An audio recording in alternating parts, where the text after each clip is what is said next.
Okay. God, tough acts, very tough acts to follow. That was very kind. And I'm glad that you started with David Dodge, because I would like to start my thank yous with David somewhere. I know he's somewhere here. He's actually a hard guy to miss. There he is. For taking a chance on me and bringing me into the public service, but providing an example to all of us throughout his career. So thank you, David.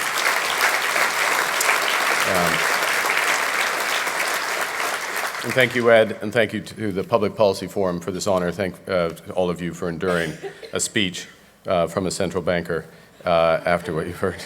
And, you know, I was wondering, a few weeks ago, I started to get a little nervous about this. It sounded like a good idea about 2 years ago when you raised it. I started to get a little nervous about this, and I thought, you know, I can't just come there and show up and get the gong. I got to talk about a big issue. I need a big issue. Neil took the biggest issue. Mary took my joke, you know, so what am I going to do? But I was walking a couple of weeks ago, and I was walking by. Literally, there's a guy who's in Edinburgh, and he's selling the big issue. So I buy the big issue. The big issue, of those of you who go in the UK, is a magazine which is sold on behalf by the homeless for the homeless. So it's a way to scratch a meager income and shore up a bit of dignity. And it's actually quite it's quite a good publication. And my favorite feature in the big issue is a letter to my younger self. So they get an assortment of sort of random personalities to write letters to their younger selves. And these letters tend to have a wistfulness to them, a sense of lost opportunity or, you know, good fortune that wasn't appreciated at the time. So I'll give you a couple of examples. Our own Margaret Atwood wrote, "I tell my younger me, forget the melodrama, it'll be okay." Sound advice. The issue I bought, Will I Am. See, Mary, I am more of a, Rosemary, I'm more of a Will I Am than Angus and those other guys in the short pants. So Will I Am advises his younger self, when your knees buckle, crawl, roll, do not give up. Again, good advice. And this other one, beware your naive confidence in your own marvelousness. It's going to take some serious knocks. Actually, that was Flaherty's letter to me before I went to the UK. Look, the issue with these letters is because time doesn't move backwards, it's too late for those authors who write the letters to take their own advice. It's certainly too late for me to take the great Jim Flaherty's advice on whether I should move to the UK. Another outstanding public servant. I would like to know Jim Flaherty.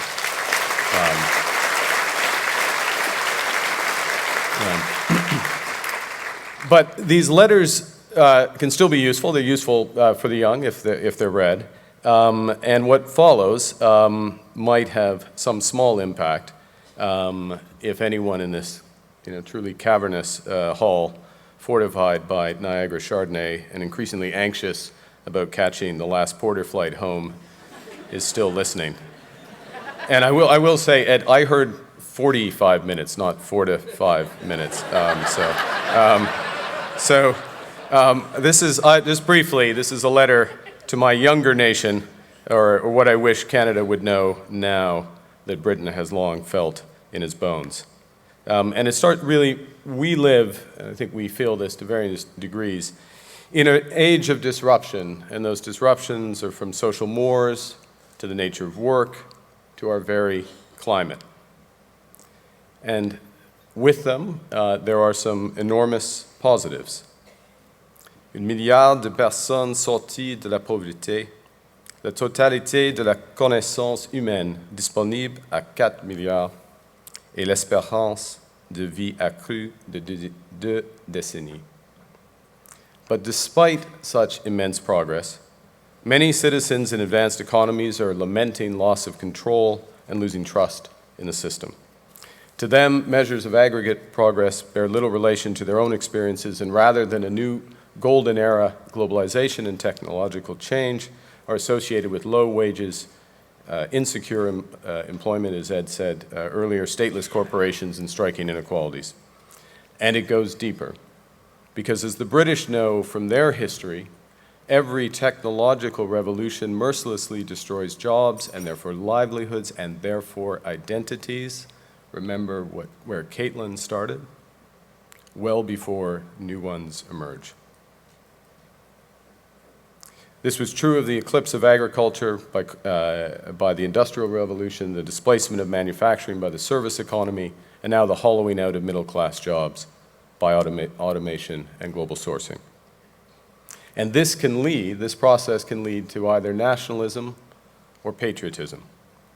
And all too often, the former, the ready, vicious default is chosen.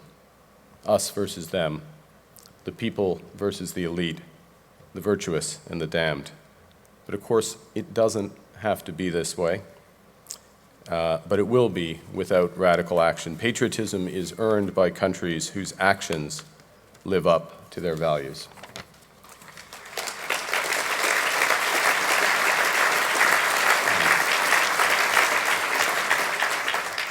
And that's what Canada gets right, because this is a country that doesn't just talk about inclusive growth.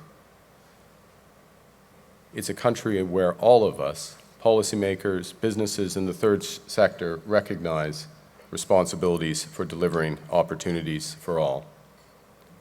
And the challenges of our age, the difficulties, actually disguise breathtaking opportunities for this country. Job-destroying machine learning can unleash our creativity and our empathy.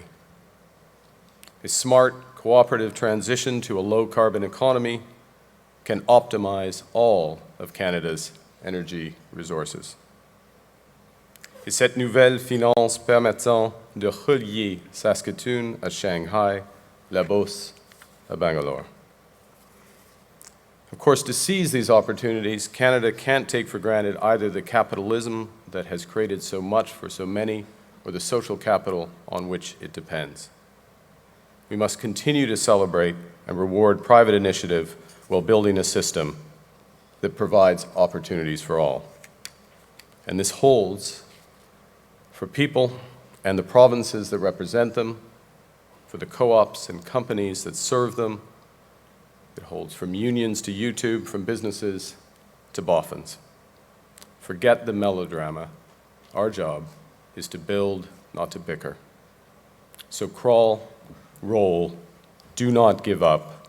We owe it to all of those who cannot conceive of evenings such as tonight. And that is what I would like to have known if I were still young and running to the sound of gunfire. But with this honor, I'm going to write letters, not read them.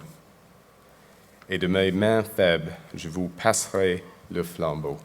Merci à tous. Thank you very much for this.